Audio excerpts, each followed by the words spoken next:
la patria sindical, poder corporativo, defensa de los trabajadores, además de cara a un hipotético gobierno de corte peronista, ¿cómo se va a plantear? Estamos con el historiador Ricardo Cortés, un especialista en historia del sindicalismo en Argentina. Bueno, la CGT 1930, resistencia contra el poder y la puja por derechos muy básicos, ¿no? Sí, básicamente en ese momento Argentina tenía una situación en la cual los derechos laborales eran inexistentes. Por lo tanto, por lo que se peleaba era por cuestiones básicas. Incluso la llegada de Perón, la irrupción de Perón en el gobierno a partir del golpe del 43, también encuentra una CGT que incluso en ese momento estaba dividida, porque las tendencias internas dentro de la CGT es algo histórico, las divisiones es algo que se va a suceder a lo largo de toda su historia, hasta la actualidad. Y ahí un poco lo que el peronismo empieza, lo que Perón, como mirando esa fragmentación del movimiento obrero, empieza a trabajar en darle un espacio, dado que era un actor político que no estaba presente, ¿no? Si bien la sociedad había sido modernizada por el radicalismo, por la llegada de la democracia, por la participación de los sectores medios, el movimiento obrero, hasta ese momento, que ya tenía un nivel de organización interesante, no había encontrado un interlocutor político. Claro. Esto es lo que Perón comienza a ver rápidamente. Ahora, eso se integra en una lógica de Perón en esos años del peronismo fundacional de corporaciones, ¿no? La sociedad organizada en torno a corporaciones que defienden para, de alguna manera, balancear la puja de intereses, ¿no? El peronismo lo que va a tratar de hacer es de administrar un poco los distintos sectores de poder de una manera distinta hasta lo que se había hecho hasta entonces, digamos. Pero también es como una coyuntura particular. El radicalismo no tenía figuras de peso que pudieran convocar a esos sectores. El gobierno, digamos, los sectores conservadores del gobierno habían fracasado durante lo que se llama la década infame o los años del retorno conservador. No había los grandes líderes que podrían haber sido Justo entre los conservadores o Marcelo T. de Alvear entre los radicales habían fallecido. Entonces, realmente Perón encuentra una situación bastante particular y creo que capta el momento político mejor que nadie y entonces comienza a darle a ese actor que está pidiendo cosas muy básicas y muy sencillas un protagonismo que nadie le había dado. Ese es el principio de una solución, pero también de un problema. Una solución en este sentido, y lo traigo a una comparación con el presente, la lucha de los chalecos amarillos en Francia, en las calles. Uno de los problemas que se señalaba era la falta de liderazgos institucionalizados porque quitaban la posibilidad de negociaciones, de un interlocutor claro para el gobierno con el cual negociar y establecer una posición acordada para todos. Es decir, de alguna manera es una solución en ese sentido, la idea de tener un poder sindical institucionalizado. En este sentido, digamos, lo que Perón comprende rápidamente es que si los sindicatos se organizan, digamos, desde una manera más aceitada, ¿no es cierto? Y por lo tanto pueden amalgamar sus intereses en una central más fuerte, claramente su alianza con los sindicatos va a tener un peso mucho más fuerte. Los sindicatos no tenían por qué confiar demasiado en un coronel que se presentaba dentro del golpe, pero creo que rápidamente tanto Perón como los líderes sindicales comprendieron que ahí había un interlocutor válido y que ese Estado, del cual Perón formaba parte, estaba permeable a recibir algunas de las demandas de los trabajadores para mantener básicamente la calma social en un contexto internacional complejo. Entonces ahí nace de alguna manera ese vínculo. Ahora, por otro lado, tiene como negativo el nacimiento de lo que se ha dado en llamar, a ver, decime si esto es apropiado, la patria sindical, en el sentido en que esa corporación se autonomiza y se convierte en un poder en sí mismo que no necesariamente recoge los reclamos de los trabajadores. Bueno, ahí hay una evolución muy rápida, en realidad, del movimiento obrero, porque en esa identidad, cuando Perón comprende que su base política en parte está dada por ese sector, la coyuntura para que Perón llegue al poder es bastante confusa. Hay meses en el año 45 en el cual no quedaba claro si Perón realmente podía poder llegar al poder. Pero una vez que Perón puede definir su candidatura presidencial, está claro que necesita el apoyo de los sindicatos y él comienza a hablar muchas veces de la columna vertebral del movimiento peronista. Entonces, ahí, a través de la ley de asociaciones profesionales, que es la primera vez que se reconoce a los sindicatos como asociaciones civiles, el sindicalismo gana una presencia desde todo punto de vista, desde el jurídico hasta el político. Entonces comienza claramente a tomar un protagonismo mucho mayor porque hay una conjunción de intereses muy fuerte. Yo no diría que se confunde el peronismo con el sindicalismo definitivamente, pero está claro que los dos sectores se necesitan y se apoyan. Sí, ahora, Ricardo, ¿cómo es que esa esfera sindical que adquiere su forma con el peronismo se convierte, por ejemplo, en este mundo donde el poder se hereda de padres a hijos? Los Moyano, los Santamaría en la ciudad, en el SUTE, el padre Santa María, Víctor Santamaría el hijo, y otros tantos y otros sindicatos que también funcionan así. ¿Cómo se naturaliza esa delegación hereditaria? Por más que las asambleas voten, etcétera, etcétera, pero votan a candidatos que son los hijos de, ¿no?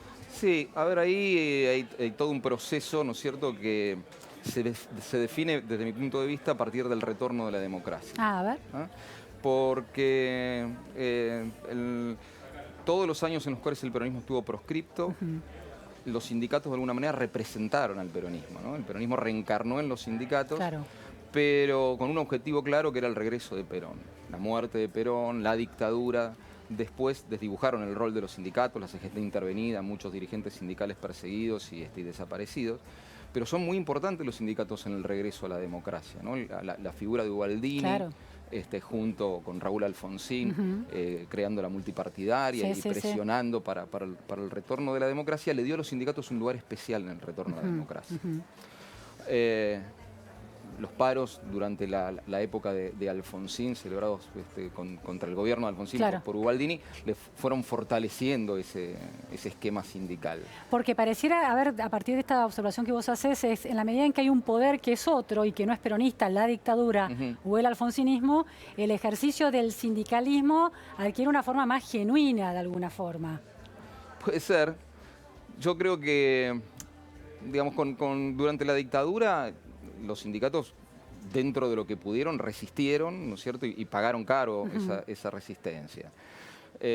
Después se vuelve como reivindicaciones más genuinas durante el periodo alfonsinista, donde la recomposición del salario y la organización nuevamente de muchos sindicatos que habían sido desarticulados durante la dictadura toma una presencia más fuerte, y creo que esos paros también ayudan a amalgamar al sindicalismo en ese momento y a reconocerse nuevamente como una fuerza social y política dentro de la sociedad, en años también en los cuales el peronismo estaba un poco extraviado. Claro, después de la derrota claro, electoral. Ahora, Alfonsín los interpela fuertemente cuando habla del pacto, ¿no? Del pacto sindical-militar, ¿era así? Sí. Bueno, en ese momento es una tensión muy grande porque la legitimidad democrática de Alfonsín le da un estatus especial para pararse frente a los sindicatos. ¿La intención era desarticular de alguna manera el poder, de la capacidad de presión de los sindicatos con esa acusación tan clara? Yo no sé si era esa, digamos, desde mi punto de vista, digamos, Alfonsín era profundamente democrático en esa lógica, digamos, comprendía claramente el rol de los sindicatos, pero le estaban disputando un espacio de poder concreto, y también el fortalecimiento sindical significaba, más temprano que tarde, el fortalecimiento peronista. Claro. El peronismo comenzó un ciclo de todo lo que... Era más en contra del peronismo que, yo creo que, o sea, esmerilar el poder del peronismo y no tanto el de los sindicatos. Dado que también el poder del gobierno de Alfonsín, en la medida en que los planes económicos no lograban ajustarse, claro, también venía perdiendo, ¿no es cierto? Entonces, ahora, de alguna manera el peronismo en el poder es un problema para los sindicatos.